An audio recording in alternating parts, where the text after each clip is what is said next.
အားလုံးပဲမင်္ဂလာပါ editor ကနေပြန်ကြိုဆိုလိုက်ပါတယ်ကျွန်တော်ဒီနေ့အနှစ်ချုပ်ပြောသွားမယ့်ဗီဒီယိုလေးကတော့အကတာ all around ရဲ့ဗီဒီယိုပဲဖြစ်ပါတယ်ကျွန်တော်ဒီဗီဒီယိုကိုမကြည့်ခင်မှာ Wonder Vision series ကိုအရင်ကြည့်ထားဖို့လိုအပ်ပါတယ်အမှအကတာကိုဘာလို့ Wonder ကဖန်တီးချုံအောင်ခဲ့ရလဲဆိုတာနဲ့သူ့မှာဘာလို့စွမ်းအားတွေမရှိရလဲဆိုတဲ့အကြောင်းကိုအသေးသေးလေးပြောထားပါတယ်အခုကျွန်တော်ဒီ series မှာတော့အကတာက Wonder ရဲ့ spell လောက်ကနေလွတ်မြောက်လာခဲ့ပြီး Witch's Road လို့ခေါ်တဲ့လမ်းရဲ့အဆုံးထိရောက်အောင်သွားနိုင်တဲ့ဆုံးမတွေရဲ့လွင်ဆန္ဒကိုဖြည့်တဲ့ခရီးကိုသွားရင်လမ်းမှာတွေ့ရမယ့်ဆက်လက်ချက်တွေခံခွဲတွေကိုရိုက်ပြထားတဲ့ Monster series တစ်ပုဒ်ပဲဖြစ်ပါတယ်ပြီးတော့ဒီကားမှာကဝန်နာရဲ့သားဘီလီမက်ဆီမော့ပြန်มาလာတဲ့ဆိုတဲ့ကိစ္စနဲ့ပတ်သက်ပြီးပါဝင်နေတာဖြစ်သလိုဘယ်ဆုံးမတွေကလန်ခီအဆုံးထိရောက်သွားနိုင်မလဲဆိုတဲ့အကြောင်းကိုရိုက်ပြပေးထားတဲ့ဗီဒီယိုတစ်ပုဒ်ပဲဖြစ်ပါတယ်ဆိုတော့ကျွန်တော်ဗီဒီယိုရဲ့သဘောတရားကိုနားလည်ဖြစ်လို့ကျွန်တော်ဗီဒီယိုလေးကိုအချိန်မဆွဲပဲစလိုက်ရအောင်Agnes ဆောက် review လို့အမည်ရတဲ့ရုပ်သံဇာတ်လမ်းတစ်ခုမှာတော့ Agnes ဟာ review မျိုးကလူသတ်မှုတစ်ခုကိုစုံစမ်းစစ်ဆေးနေတဲ့ရဲဆောင်တော်အဖြစ်ပါဝင်နေခဲ့ပါတယ်ညတညမှာတော့ The Road လို့ခေါ်တဲ့ဆုံးမတွေရဲ့လမ်းကြောင်းကိုလက်ရှာနေတဲ့စက်ကျော်သားကောင်လေးတစ်ယောက်က Agnes ရဲ့အိမ်ထဲကိုခိုးဝင်ခဲ့ပါတယ်အဲ့နောက်မှာ Agnes ကဒီကောင်လေးဟာသူမဆုံစမ်းနေတဲ့လူသတ်မှုနဲ့ဆက်ဆက်နေတယ်လို့ဆိုပြီးတော့သူ့ကိုဖမ်းဆီးလိုက်ပါတယ်ပြီးတော့ Rio လို့ခေါ်တဲ့ FBI agent တူကရောက်လာခဲ့ပြီး Agnes ကိုတကယ်အမှန်တရားကိုသိမြင်အောင်ကူညီပေးခဲ့ပါတယ်အဲ့ဒါကတော့သူမအခုမြင်တွေ့နေရတဲ့အလောင်းကတကယ်တော့ Wonder Maximo ရဲ့ယုံနောက်ဖြစ်နေပြီးဆုံးတော့ Agnes ဆိုတာကလည်းတကယ်တော့ Wonder ရဲ့ spell အောက်မှာ3နှစ်ကြာပိတ်မိနေခဲ့တဲ့ Agatha Harkness ဖြစ်နေတာပဲဖြစ်ပါတယ်။နောက်သူက Wonder ရဲ့အစီအစဉ်ကနေလွတ်မြောက်သွားခဲ့ပြီးပြန်လည်သိရတဲ့အခါမှာတော့ Agatha ဟာသူမရဲ့ဆုံးဆွမ်းအားတွေမရှိတော့ကြောင်းသတိပြုမိသွားခဲ့ပါတယ်။ဒါအပြင်အရင်ကတည်းကသူနဲ့ပတ်သက်မှုတစ်ခုရှိခဲ့မှုတဲ့ဆုံးမတအုပ်ဖြစ်သူ Rio ကလည်းသူမကိုတတ်ဖို့ရောက်လာခဲ့ပါတယ်။အကတာကသူမရဲ့ဆုံးဆွမ်းအားတွေပြန်ရတဲ့အထိအသက်ချမ်းသာပေးဖို့ Rio ကိုဖမ်းဖမ်းနားချနိုင်ခဲ့ပေမဲ့ Rio ကတော့အကတာစီကို Salem 7လို့ခေါ်တဲ့အဆုံးအဖွဲ့ကြီးကမကြခင်ခလစားချေကိုရောက်လာတော့မယ်ဆိုပြီးတော့သတိပေးခဲ့ပါတယ်။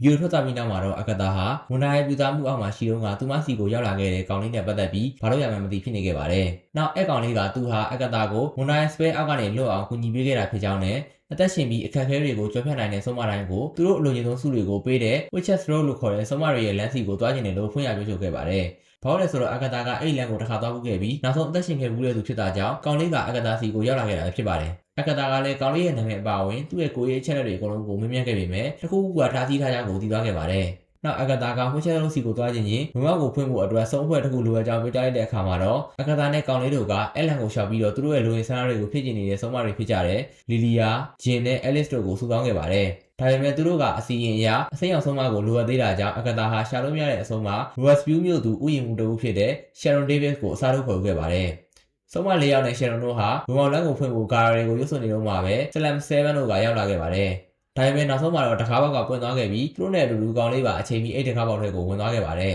။အဲ့နောက်မှာသူတို့အဖွဲ့သားတွေအကုန်လုံးကသူတို့ရဲ့ဖက်တွေကိုချွတ်လိုက်ပြီးတော့ Witch's Road ကိုစတင်အခြေချဝင်ရောက်သွားခဲ့ပါတယ်။မသွားခင်မှာအကတာက Witch's Road ရဲ့အဆုံးကိုရောက်ဖို့အတွက်ဆုံးဖွဲ့နေတဲ့သူတို့ရဲ့ဆုံးတက်မျိုးမျိုးကိုစမ်းသပ်မယ် trial လို့ခေါ်တဲ့စမ်းသပ်မှုတွေနဲ့ရင်ဆိုင်ရမယ်ဆိုတာကိုရှင်းပြခဲ့ပါတယ်။ဒါအပြင်ကောင်လေးရဲ့အထောက်အထားမှန်ကိုဘယ်ဆုံးမကမှကြည့်လို့မရအောင်စီရင်နဲ့တားဆီးကြောင်းကိုလည်းသူတို့ကသတိပြုသွားခဲ့ပါတယ်။ပထမဆုံးစမ်းသပ်မှုမှာတော့ဆုံးဖွဲ့ဟာကမ်းခြေမှာရှိတဲ့အိတ်လုံးကြီးကိုရောက်သွားခဲ့ပြီးအဲ့ဒီထဲမှာရှိတဲ့ဝိုင်မလင်းတွေကိုကောင်လေးကတွင်လို့ကျန်တဲ့လူတွေအကုန်လုံးကတောက်ဖက်ကြပါတယ်။ဂျန်ကအကတာဟာဓာတ်မိုးကိုရဖို့အတွက်သူမရဲ့ညီသွေးနဲ့လဲလှယ်ခဲ့သူဖြစ်တယ်လို့နာမည်ထွက်နေတာကြောင့်အကတာကိုမယုံဘူးကောင်လေးကိုတီးတန့်သတိပေးခဲ့ပါတယ်။အဲ့ဒီနောက်အချိန်ရွေးတဲ့နာယီကစတင်လှုပ်ရှားသွားခဲ့ပြီးရှယ်ရွန်မိလက်သွားတဲ့အချိန်ခါကျမှဝိုင်ထဲမှာအစိပ်ပါနေမှန်းကိုဂျန်သတိထားမိသွားခဲ့ပါတယ်။အဲ့ဒါကြောင့်ဂျန်ကအစိပ်ပြေလေးကိုဖော်ဆက်ဖို့အတွက်ပါဝင်ပစ္စည်းတွေကိုစုပေါင်းနေတဲ့အချိန်မှာစုံမတွေကစိတ်ကြောင်ကြောင်ရဖြစ်ပြီးထင်အောင်ထင်မှားတွေကိုစတင်မြင်လာခဲ့ပါတယ်။လီလီယာကရီနေဆန်ခေတ်ကသူမရဲ့ငယ်စဉ်ဘဝနဲ့သူမရဲ့ဆရာမကိုမြင်မှတ်ခဲ့ပြီးဂျန်ကဆရာဝန်တူကသူမကိုရေထဲအတင်းနှစ်နေတာကိုမြင်မှတ်ခဲ့တယ်လို့အဲလစ်ကတော့သူ့ရဲ့မိခင်ဒေါ်လာဘူးကိုတက်သေးတော့မဲ့အချိန်ကိုမြင်မှတ်ခါအကတာကတော့ဓာတ်ဟိုးကျန်းသာထည့်ထားတဲ့ကလေးပကတ်တစ်ခုကိုမြင်တွေ့ခဲ့ရပါတယ်။သူတို့အစိပ်ပြေသေးပြင်နေတော့မှအိမ်ကရေရောက်ထဲကိုတဖြည်းဖြည်းမြုပ်လာခဲ့ပြီးတော့တေဆုံးနှမြုပ်တော့မဲ့အနေနဲ့ရင်ဆိုင်နေခဲ့ရပါတယ်။နောက်ဆုံးစက္ကန့်လေးပဲကျန်တော့တဲ့အချိန်မှာသူတို့တွေကအစိပ်ပြေသေးကိုပြီးအောင်ဖော်ဆက်ပြီးတော့အားလုံးတောင်းနိုင်ခဲ့ကြပြီးကျန်တော်ကိုလည်းတိုက်ကျွေးနိုင်ခဲ့ပါတယ်။အိမ်ထဲကိုရေတွင်အချိန်အောင်နဲ့ဝင်လာတဲ့အချိန်မှာဘီဝိုထဲမှာလှိုင်မှုလမ်းကြောင်းတစ်ခုကပေါ်ထွက်လာခဲ့တာကြောင့်သုံးမအဖွဲ့ကအဲ့ကနေဒစင်ဖွချက်ရုံးပေါ်ကိုပြန်လည်လွတ်မြောက်သွားခဲ့ပါတယ်။သူတို့ပြန်လည်တက်လာတဲ့အချိန်မှာတော့ချန်နယ်တယောက်ကဝိုင်ကိုနှစ်ခွက်တောင်းမိခဲ့တာကြောင့်အစိပ်ပြေသေးနဲ့မမီတော့ပဲတင်းဆုံးသွားခဲ့ပြီးဖြစ်ကြောင်းကိုကောင်းလေးကတွေ့ရှိသွားခဲ့ပါတယ်။ရှယ်ရွန်ကိုတကြိုပြီးတဲ့နောက်မှာဆုံးဖွဲ့အားခီးဆက်ဖို့အတွက်သူမရဲ့နေရာကိုအစားထိုးဖို့အစိမ်းအောင်ဆုံးတယောက်ကိုမဖြစ်မနေမန်နန်ရုပ်ပြီးတော့ခေါ်ခဲ့ရပါတယ်။ဒါပေမဲ့ရှယ်ရွန်ရဲ့တင်ကြိုင်းထဲကနေပြီးတော့ရီယိုထွက်လာခဲ့တာကြောင့်အကတာတယောက်ကတော်တော်လေးကိုစိတ်ပြတ်သွားခဲ့ပါတယ်။အဲ့နောက်ဆုံးဖွဲ့ဟာ1980နှစ်ကလိုမျိုးပုံစံပြထားတဲ့အိမ်ထဲကိုရောက်သွားခဲ့ပြီးအဲ့ဒီအိမ်ကအဲလစ်ရဲ့မိခင်လော်နာနဲ့ပတ်သက်နေတဲ့အတန်သွင်းစတူဒီယိုတစ်ခုဖြစ်နေတာကြောင့်အဲလစ်အတွက်ဝမ်းနဲ့ပူဆွေးမှုအဟောင်းတွေကိုပြန်လည်နှုတ်ဆက်ပေးသလိုဖြစ်သွားခဲ့ပါတယ်။ ဗီယိုနဲ့အကတာတို့ကလည်းစကားပြောနေတော့ကောင်လေးကအိမ်ထဲမှာရှိတဲ့ဓာတ်ပြားကိုမှားယွင်းပြီးပြောင်းပြန်ဖွင့်မိလိုက်တာကြောင့်အဲလစ်ရဲ့မိသားစုပေါ်မှာကြောက်နေတဲ့ကျင်းသားရဲ့အရေးမြင့်ဖြစ်တဲ့မိစ္ဆာနှဆိုးကထွက်ပေါ်လာခဲ့ပါတယ်။အဲ့ဒီမိစ္ဆာနှဆိုးကိုတိုက်ခိုက်ဖို့အတွက်ဖွဲ့သားတွေကကာကွယ်ရေးမှန်တယ်တစ်ခုဖြစ်ကြောင်းသိရှိထားတဲ့လော်ရာရဲ့ဘဲလက်ရှင်မျိုးစားကိုတိခတ်ခဲ့ပြီးအဲလစ်ကနှဆိုးကိုသုံးသင်ရှင်းနေနိုင်ခဲ့ပါတယ်။စုံဖွဲ့ဟာအိမ်ထဲကနေထွက်ခွာလာတဲ့အချိန်မှာစမ်းသပ်မှုအတွင်းကောင်လေးမှာပြင်းထန်တဲ့ဒဏ်ရာရရှိသွားခဲ့တာကိုသတိပြုမိသွားခဲ့ပါတယ်။ ဝစ်ချက်သရိုးပေါ်ကိုပြန်ရောက်သွားတဲ့အခါမှာတော့ဂျန်ကကောင်လေးရဲ့ဒဏ်ရာကိုဆေးကုသပေးခဲ့ပြီးအသက်ကိုကယ်တင်ပေးခဲ့ပါတယ်။နောက်ပိုင်းမှာတော့လီလီယာအဲလစ်နဲ့ဂျန်တို့ဟာယဉ်ကျေးမှုတွေကိုပုံမရရှိလာခဲ့ကြပြီးဗီယိုကလည်းအကတာနဲ့သူမရဲ့အတိတ်အကြောင်းကိုအရေးအမွက်ပြောခဲ့ပါတယ်။ကောင်လေးကအကတာကိုသူမရဲ့တားဖြစ်သူမှာဘာဖြစ်ခဲ့တာလဲလို့မေးခဲ့ပေမဲ့သူမကပြန်မဖြစ်ပဲထွက်လာခဲ့ပါတယ်။အဲ့နောက်အကတာကရီယိုကိုနမ်းဖို့ကြိုးစားတဲ့အချိန်မှာတော့ဗီယိုကဒီကောင်လေးဟာအကတာရဲ့သားမဟုတ်ကြောင်းကိုထုတ်ဖော်ပြောကြားလိုက်ပါတယ်။ဗီယိုလာရဲ့လမ်းကနေ7စုံအဖွဲ့ကဝင်လာခဲ့ပြီးသူတို့နောက်ကိုလမ်းလည်တိုက်ခတ်လာတဲ့အချိန်မှာတော့စုံအဖွဲ့ဟာဒီပစီအစိမ့်တွေကိုပြန်တန်းနိုင်အောင်ဖန်တီးပြီးထွက်ပြေးလွတ်မြောက်လာခဲ့ပါတယ်။ဒါပေမဲ့ဝစ်ချက်တို့ရဲ့ဆွဲရကြောင်းအောက်ကိုပြန်လည်ပြုတ်ကျသွားခဲ့ပြီးနောက်1980ပြည့်နှစ်ပုံစံပြင်ဆင်ထားတဲ့အိမ်ထဲကိုထည့်ရောက်သွားခဲ့ပါတယ်။အဲ့ဒီမှာသူတို့ရဲ့နောက်ထပ်မစ်ရှင်တစ်ခုကတော့ဝီဂျီဘုတ်လို့ခေါ်တဲ့တက်ဆေကော်ပုံပြားကိုအသုံးပြုပြီးဝင်းကြီးတွေနဲ့ဆက်သွယ်ပြောဆိုရမှာပဲဖြစ်ပါတယ်။ဖွဲ့သားတွေကဝီဂျီဘုတ်ကိုအသုံးပြုပြီးအကတာရဲ့မိခင်အီဗာနိုရာရဲ့ဝင်းကြီးနဲ့ဆက်သွယ်မိသွားကြပါတယ်။အီဗာနိုရာဟာ1963ခုနှစ်ကသူမရဲ့သမီးဖြစ်သူအကတာရဲ့တက်ဖြတ်ခြင်းကိုသူမရဲ့စုံအဖွဲ့နဲ့အတူခံခဲ့ရပြီးတော့အဲ့ဒီစုံအဖွဲ့ကလည်းအခုသူတို့ရဲ့နောက်ကိုလိုက်နေတဲ့7အဖွဲ့ဖြစ်ကြောင်းနဲ့သူမဟာအဲ့ဒီအဖွဲ့ရဲ့မိခင်ဖြစ်ကြောင်းကိုပြောကြားခဲ့ပါတယ်။အီဗာနိုရာဟာစုံအဖွဲ့ကိုအကတာကိုစွန့်ပစ်ပြီးထွက်သွားဖို့သတိပေးကအကတာရဲ့ခန္ဓာကိုယ်ထဲကိုဝင်ပူးခဲ့ပြီးဖွဲ့သားတွေကိုစတင်တိုက်ခိုက်ခဲ့ပါတယ်။ အဲလစ်ကသူမရဲ့ဆွမ်းအားတွေကိုအသုံးပြုပြီးတော့အီဗာနိုရာရဲ့ဝင်းကြီးကိုအကတာရဲ့ခန္ဓာကိုယ်ထဲကနေမောင်းထုတ်ပေးခဲ့ပေမဲ့အကတာကအဲလစ်ရဲ့ဆုံးဆွမ်းအားကိုဆုပ်ယူခဲ့ပါတယ်။အဲ့ဒီအချိန်မှာဗိုလ်ပြားကနေတဆင်ကောင်လေးကချောင်းဝင်းကြီးတစ်ခုရောက်ရှိနေတာကိုသတိပြုမိသွားပြီးအဲ့ဒီဝင်းကြီးရဲ့နာမည်ဖြစ်တဲ့အကတာရဲ့သားနီကိုလက်ဆိုတဲ့နာမည်ကိုအခေါ်လိုက်မှသာအကတာရဲ့ဆွမ်းအားဆုပ်ယူတာကိုရည်နှက်သွားစေခဲ့ပါတယ်။ဒါပေမဲ့အဲလစ်ကတော့အဲ့ဒီနေရာမှာတင်ဆုံးသွားခဲ့ရပြီးအကတာကဒါဟာမတော်တဆဖြစ်ရပါလို့ညင်းခဲ့ပေမဲ့ကောင်လေးကတော့အကတာရောလီလီရောဂျင်တို့ကိုပါဒေါသတကြီးနဲ့ပြန်လည်အော်ဟစ်ခဲ့ပါတယ်။နောက်သူတို့ကဝစ်ချက်သရိုးပေါ်ကိုပြောင်းသွားတဲ့အချိန်မှာတော့အကတာကကောင်လေးကိုနင်းကနေအမိနဲ့အတူတူပဲလို့အော်ဟစ်လောင်ပြောင်းလိုက်တဲ့အခါမှာကောင်လေးကအလွန်ဒေါသထွက်သွားပြီးတော့မော်ဆွမ်းအားနဲ့သူတို့သုံးအောင်စလုံးကိုရွှွန့်တော်ထောင်ရောက်တဲ့ကိုပြစ်ချခဲ့ပါတယ်။ဆုံးမတွေနုံထဲကိုမျိုးသွားတဲ့အချိန်မှာတော့ကောင်လေးရဲ့ခေါင်းပေါ်မှာ Scarlet Witch ရဲ့ခေါင်းဆောင်နဲ့တူတဲ့တရဖူတစ်ခုကထွက်ပေါ်လာခဲ့ပြီးကောင်လေးကတကယ်တော့ဝန်နာမစီမောရဲ့သားဖြစ်သူဘီလီမစီမောဖြစ်နေခဲ့ပါတယ်။အတိတ်ရဲ့အချိန်ကာလတစ်ခုမှာအီဖျူးမျိုးကဝီလီယမ်ကပလင်းလို့ခေါ်တဲ့ဆယ်ကျော်သက်ကောင်လေးကပါတီပွဲကျင်းပနေတုန်းလီလီယာနဲ့တွေ့ဆုံခဲ့ပါတယ်။လီလီယာကဝီလီယမ်ရဲ့လက္ခဏာကိုကြည့်ပြီးထူးခြားတဲ့ပြောင်းလဲမှုတွေရှိလာနိုင်တာကြောင့်ဘယ်သူမှကိုထုတ်မပြောဘဲဝီလီယမ်ကိုကာကွယ်ပေးဖို့အတွက်မန်ဒန်တစ်ခုကိုဖန်တီးပေးခဲ့ပါတယ်။နောက်ပိုင်းမှာဝီလီယမ်ဘယ်သူလဲဆိုတာကိုလီလီယာကိုယ်တိုင်လည်းမေ့နေခဲ့တာကြောင့်သူပါဝင်အခြားသူတွေကလည်းသူ့ရဲ့အကြောင်းကိုမသိရတာပဲဖြစ်ပါတယ်။ Westview မျိုးအနီးပါတီပွဲပြီးအပြန်မှာဝန်နာဖန်တီးထားတဲ့ Hus နေမြေကြီးပျက်စီးလာတာကိုကြည့်လိုက်တာကြောင့်ကောင်းကောင်းနေစဉ်ဝီလီယမ်မိဘတွေကရင်မတော်တဆမှုဖြစ်သွားပြီးဝီလီယမ်တည်ဆုံသွားခဲ့ပါတယ်။ဒါပေမဲ့အဲ့ဒီအချိန်မှာပဲဘီလီမစီမောရဲ့ဝင်းကြီးကဝီလီယမ်ခန္ဓာကိုယ်ထဲကိုဝင်ရောက်သွားခဲ့ပြီးသူ့ကိုယ်သူပြန်လည်အသက်သွင်းခဲ့ပါတယ်။မတော်တဆမှုအပြီးမှာဝီလီယမ်ကအတိတ်ကမှတ်ဉာဏ်တွေမရှိတော့တဲ့အပြင်အခြားသူတွေရဲ့စိတ်ကိုဖတ်နိုင်တဲ့အစွမ်းအားတွေကိုရရှိခဲ့တာကြောင့်သူ့ရဲ့နေ့စဉ်ဘဝမှာအခက်အခဲတွေအများကြီးရှိခဲ့ပါတယ်။၃နှစ်အကြာမှာတော့ဝီလီယမ်နဲ့သူ့ရဲ့ကောင်လေးဖြစ်သူအဒီတို့ကဟက်ဆဲမှာအကတာရဲ့ထိချုပ်မှုကိုခံခဲ့ရဘူးတဲ့ရာဖိုးနာနဲ့တွားအောင်တွေ့ဆုံခဲ့ပါတယ်။ Raf ကဟဲထဲမှာဘာတွေဖြစ်ပျက်ခဲ့ကြောင်းနဲ့ဝန်နာရဲ့အမှားကလေးတွေဖြစ်တဲ့ဘီလီနဲ့တိုမီတို့အကြောင်းကိုပါပြောပြလိုက်တဲ့အခါမှာတော့ဝီလီယမ်ကသူကိုယ်တိုင်ကဘီလီမစီမောဖြစ်နေမှန်းကိုသဘောပေါက်သွားခဲ့ပါတယ်။ဝစ်ချက်သရိုးကိုအသုံးပြုပြီးသူ့ရဲ့အမှားညီကိုတိုမီကိုရှာဖို့ဆုံးဖြတ်လိုက်တဲ့ဝီလီယမ်ကအကတာစီကိုတွားရောက်ခဲ့ပြီးဝန်နာရဲ့ပြသမှုတွေကိုဖိချပေးခဲ့တာပဲဖြစ်ပါတယ်။လက်ရှိအချိန်မှာတော့အကတာကနွန်ထဲကနေပြန်လည်လွတ်မြောက်လာခဲ့ပြီးမန်ဒန်တွေပျက်စီးသွားပြီဖြစ်ကြောင်းသတိပြုမိသွားကဝီလီယမ်ရဲ့တကယ်ရည်ရွယ်ချက်အရေးမှန်ကိုသဘောပေါက်သွားခဲ့ပါတယ်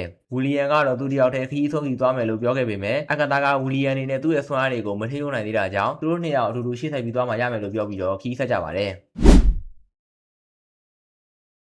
အကတာနဲ့ဗီဒီယိုဟာဝစ်ချက်သရိုးပေါ်မှာခီးဆက်ကြရင်းနဲ့နောက်ထပ်ရဲတိုက်တစ်ခုကိုရောက်ရှိသွားတဲ့အခါမှာတော့သူတို့ရဲ့ရှေ့မှာတိုက်ရော့ကတ်တွေကိုတွေ့ရှိခဲ့ပါတယ်။ဒီဆက်သက်ပွဲမှာဖဲချက်တွေကိုစနစ်တကျအစဉ်အတိုင်းမှန်ကန်အောင်မပြုလုပ်နိုင်လို့ရှိရင်မျက်နှာချက်ပေါ်မှာဆွဲထားတဲ့ဓာတ်တွေကအောက်ကိုပြုတ်ကျလာမယ်ဖြစ်ပါတယ်။ထွက်မှာလည်းနုံနဲ့ကိုကြောက်သွားပြီဖြစ်တဲ့လီလီယာကဗီယိုဆိုတာတကယ်တော့တေးချင်းတရားရဲ့ပုံရိပ်တစ်ခုဖြစ်ကြောင်းနဲ့သူမရဲ့အဆုံးသတ်ဟာနီးကပ်လာပြီဖြစ်ကြောင်းသတိပေးစကားကိုရရှိခဲ့ပါတယ်။ပြီးတော့သူမကဂျမ်ကိုနှိုးလိုက်ပြီးစလန်7ဆုံးဖွဲ့ရန်ကနေထွက်ပြေးလွတ်မြောက်ကလိုင်ကူကနေတဆင်အကတာနဲ့ဗီဒီယိုစီကိုပြန်လည်ရောက်ရှိသွားခဲ့ပါတယ်။ကိုရောက်တော့ဒီဆက်သက်မှုကသူမအတွက်ဖြစ်ကြောင်းသိသွားတဲ့လီလီယာကဖက်ချက်တွေကိုအစဉ်အတိုင်းစနစ်တကျမှန်ကန်အောင်စီစဉ်ပေးခဲ့တာကြောင့်အားလုံးရဲ့အသက်ကိုကယ်တင်နိုင်ခဲ့ပါတယ်။အားလုံးထွက်ပေါက်ကနေထွက်ပြေးလွတ်မြောက်သွားတဲ့အချိန်မှာတော့စလန်7အဖွဲ့ကရောက်ရှိလာပြီးလီလီယာကသူတို့နဲ့အတူနောက်မှကျင်းအိပ်ဖို့ဆုံးဖြတ်ချက်ချလိုက်ပါတယ်။သူမကဖက်ချက်တစ်ခုကိုပြောင်းပြန်လှန်လိုက်ရမှာရဲတိုက်တစ်ခုလုံးကပြောင်းပြန်ဆောက်ထိုးဖြစ်သွားတာကြောင့်စလန်7အဖွဲ့အပါအဝင်သူမကိုယ်တိုင်မှာဓာတ်ဆိုင်ပြီးတော့တည်ဆုံသွားခဲ့ပါတယ်။အဲ့နောက်မှာတော့ငယ်ရဲလီလီယာတွေဟာသူမရဲ့ပထမဆုံးဘေးအတက်တင်ကြားမှုသင်ခန်းစာကိုဝမ်းမြောက်ဝမ်းသာတက်ရောက်နေတဲ့ပုံရိပ်နဲ့ပွဲရင်းသွားခဲ့ပါတယ်။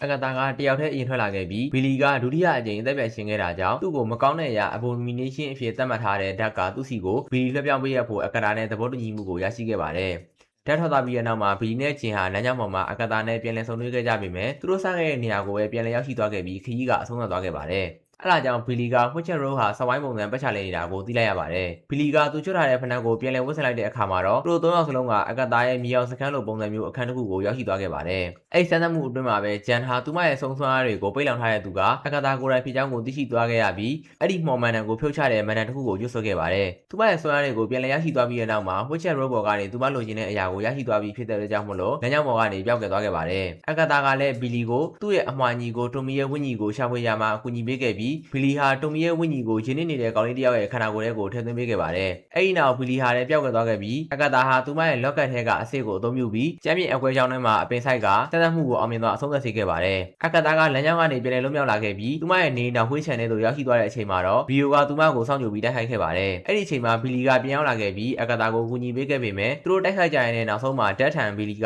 သူကိုယ်တိုင်သွားမယ်ဆိုပြီးတော့ပြောလိုက်တော့အကတာဟာအဲ့ကနေထွက်ခွာလာခဲ့ပါတယ်။ဘာလို့လဲဆိုတော့ဘီလီရဲ့အသက်ကိုဒက်ကနှုတ်လို့မရတာကြောင့်သူကိုယ်တိုင်ပေးမှရမှာဖြစ်တဲ့အတွက်အကတာကအခုလိုမျိုးလွတ်လပ်ရတာပဲဖြစ်ပါတယ်။အကယ်၍ဒက်ကနှုတ်လို့ရခဲ့ရင်လည်းဘီလီကအခုလိုမျိုးတယောက်ပြီးတယောက်ကူးပြောင်းနေမှာပဲဖြစ်ပါတယ်။ဒက်ကလည်းဘီလီကူးပြောင်းသွားတဲ့အသက်အတွက်အစားတို့တယောက်ပြန်ဝင်ရမှာပဲဖြစ်ပါတယ်။ဒါပေမဲ့အဲ့ဒီချိန်ဘီလီကအကတာကိုနီကီကိုလည်းအခုလိုမျိုးသူလွတ်မြောက်ဖို့အတွက်အသုံးချခဲ့တာမလားဆိုတဲ့မေးခွန်းကိုမေးလိုက်တဲ့အခါမှာတော့နောက်ဆုံးမှာအကတာကဘီလီအစားသူမကိုယ်တိုင်ပဲအနစ်နာခံဖို့ဆုံးဖြတ်လိုက်ပါတယ်။အကတာဟာရီယိုကိုနှိုင်းချလိုက်ပြီးတုံးသွားပြီးတဲ့နောက်မှာရီယိုကဘီလီကိုဘေးကင်းစွာနဲ့ထွက်ခွာပြီးပြလိုက်တော့ဘီလီကသူ့ရဲ့အိမ်ကိုပြန်လည်ရောက်ရှိသွားခဲ့ပါတယ်။သူ့ရဲ့အခန်းထဲကိုဝင်ရောက်လိုက်တဲ့အခါမှာတော့ဘီလီကသူ့ရဲ့အခန်းထဲမှာရှိတဲ့ပစ္စည်းအများပြားဟာဝစ်ချက်ရိုးရဲ့အစိပ်ပိုင်းများနဲ့ထပ်တူကြနေတာကိုရုတ်တရက်သတိထားမိသွားခဲ့ပြီးအကတာရဲ့ရေမောတန်ကိုကြားလိုက်ရပါတယ်။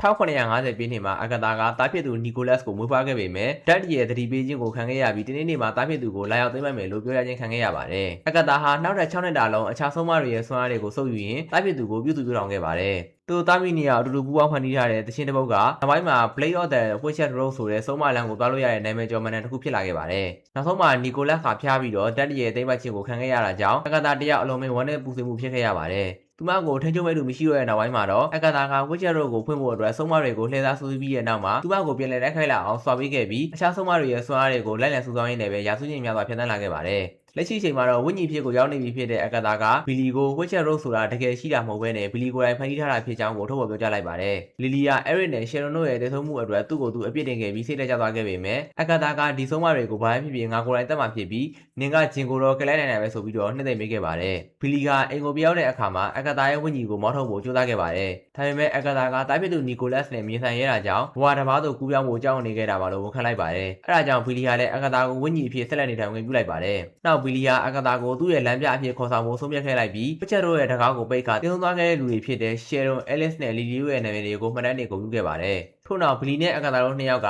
ပြန်ဆုံးသွားတဲ့အမွှာညီကိုဖြစ်တဲ့တိုမီကိုရှာဖို့အတွက်ခရီးတစ်ခုကိုစတင်ထွက်လာခဲ့ကြပါတယ်။အားလုံးပဲဗီဒီယိုလေးကိုအဆုံးထိကြည့်ရှုပေးတဲ့အတွက်ကျေးဇူးတင်ပါတယ်။ကျွန်တော်နောက်ဗီဒီယိုမှာ Echo ရဲ့ဗီဒီယိုနဲ့အတူပြန်လာခဲ့ပါမယ်။